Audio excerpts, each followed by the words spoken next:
back on Get Up, and we are headed to Pittsburgh, where, as you know, Aaron Rodgers signed a one-year deal earlier this month with the Steelers. Yesterday, the 41-year-old quarterback was back where he belonged on the Pat McAfee Show, and he opened up about this season being his last.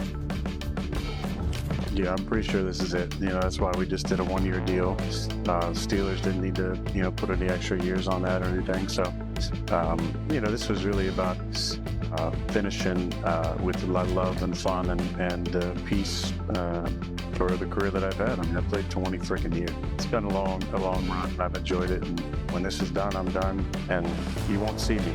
And I'm looking forward to that. But while I'm in it, and for this year, I'm going to give the Steelers everything that I got and empty the tank and be super comfortable and satisfied with whatever happens.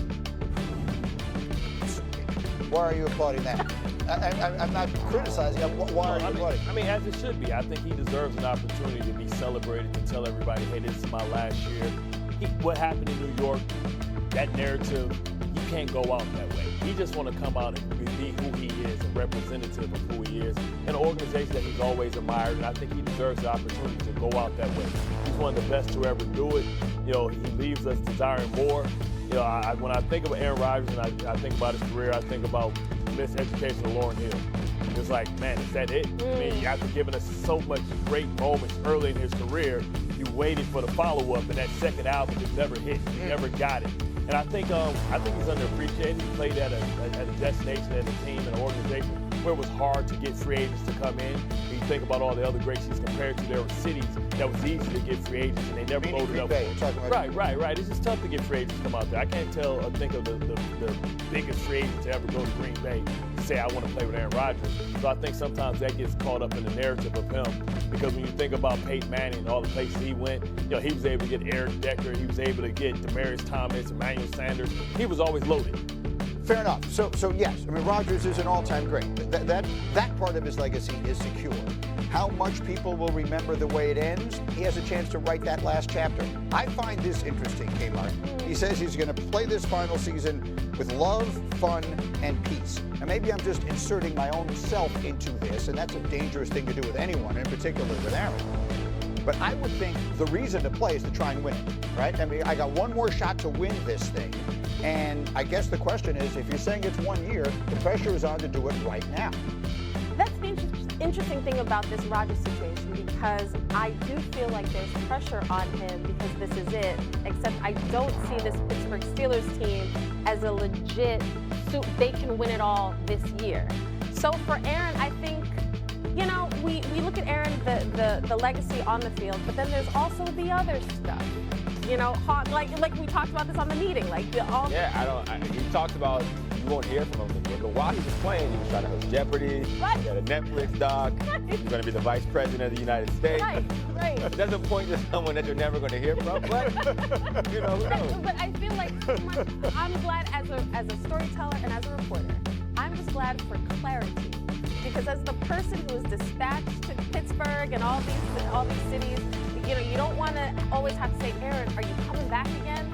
I'm glad that, to Bart's point, he gets to at least have it Do we see this as a Super Bowl team? No, probably most people don't. And I'm not going to sit here and tell you the Steelers are going to win the Super Bowl. Here's what I will say. If on June 25th last year I had said to you, do the Washington Commanders look like a Final Four team in the NFL next year? Not one person would have said yes. Crazy things happen in the NFL. Far crazier than Mike Tomlin and Aaron Rodgers figuring out a way with a pretty good receiver and a pretty good defense to make a playoff run people don't expect. Here's the thing about Aaron Rodgers, that what he talks about, and this is even different than what we had in our notes. When I hear him speak about his final year, yes, you want to win the Super Bowl. That's always the goal. But like he said, he played for 20 years. Yeah. And when you get to that point, even to the league, you start playing football at 9 years old. This is the longest relationship you have. It is scary to end that relationship on terms you're uncomfortable with. Right. It affects you for the rest of your life. So I understand him going into the season saying, hey, I want to have fun with the game that I fell in love with. I want to be at peace with it. I don't want to be pushing and, letting outside factors affect that. I want to go out on those terms. And to your point about Aaron Rodgers, the difference with him being in Pittsburgh is he has the ability, if they get in the playoffs, to string together 3 500-yard games and 5 touchdowns. I love Russ. He's done well for himself. He didn't have that ability, and that's the biggest difference with A-Rod. And another thing Russ won't have is the opportunity to say, I'm done, right? And we all wish we can have an opportunity to tell the game that we're done. Usually the game tells us that they're done with us.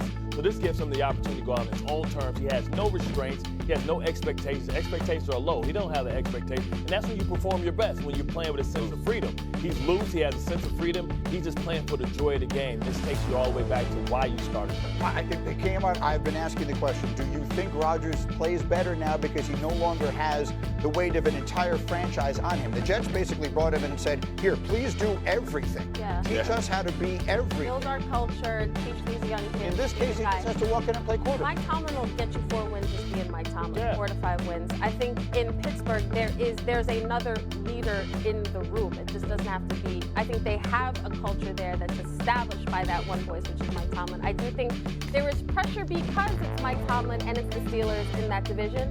But I think Rodgers can kind of just play free a little bit. The Steelers go to the playoffs regardless. So if you Especially add given Aaron their Rodgers, quarterback all you have to do is situation. you never know health in the playoffs. We just watched it in basketball. Somebody goes down, all of a sudden Aaron Rodgers gets hot. Listen, this is the best group of receivers that we've seen him with in a long time. He has an established receiver.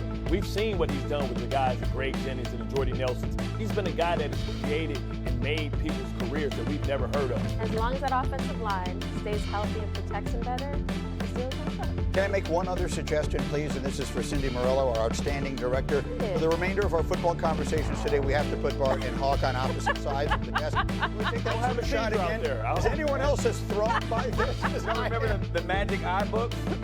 We're hypnotizing the NFL fans across the world, man. Come on. We might be smoking stacks. I You know like what I'm that. saying? You know what I'm saying? Kmart, I don't know, you're the fashionista here. I mean, does this clash?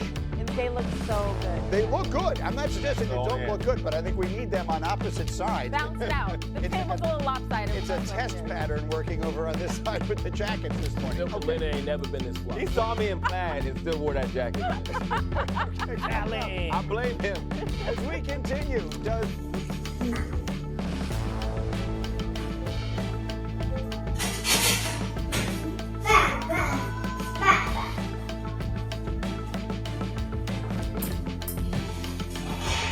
Bây giờ mình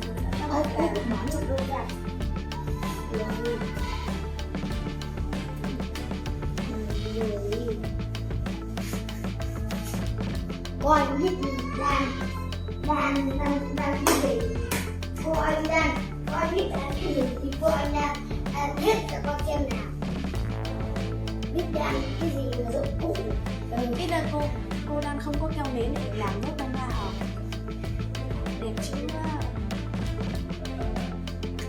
Keo nến